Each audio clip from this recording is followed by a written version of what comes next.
அனைவருக்கும் இனிய காலை வணக்கம். அடுக்குத் தொடர் இலக்கணம் பற்றி பார்க்கலாம். ஸ்டூடெண்ட்ஸ், சொல் அப்படின்னா என்ன? பல எழுத்துக்கள் சேர்ந்து நின்று பொருள் தந்தால் அது சொல் எனப்படும். இந்த சொல் பார்த்தீங்கன்னா 2, 3, 4 முறை அடுக்கி வருவது அடுக்குத் தொடர்.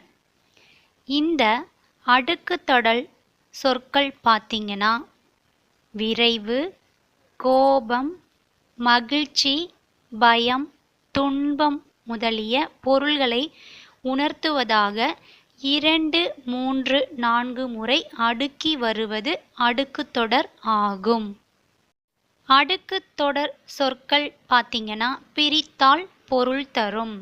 உதாரணத்துக்கு பாம்பு பாம்பு பார்த்தீங்கன்னா இதை பாம்பு அப்படின்னு நம்ம பிரிக்கலாம்.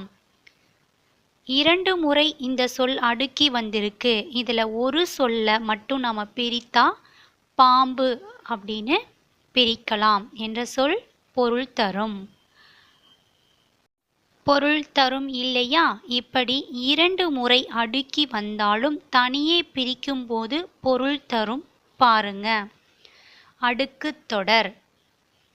எடுத்துக்காட்டு: செல்க செல்க, ஒழிக ஒழிக, வாழ்க வாழ்க, வருக வருக, தீ தீ, புலி புலி, அருமை அருமை, ஓடு ஓடு ஓடு, மன்னா மன்னா.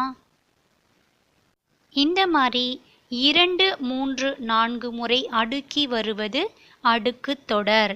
இந்த அடுக்குத் தொடரை பிரித்தாலும் பொருள் தரும். நம்ம ஏற்கனவே பார்த்தோம் இல்லையா? பாம்பு பாம்பு, அதை ஒரு டைம் நம்ம பிரிக்கும்போது பாம்பு அப்படின்னு பொருள் தரும் இல்லையா? இதுதான் அடுக்குத் தொடர். நன்றி மாணவர்களே.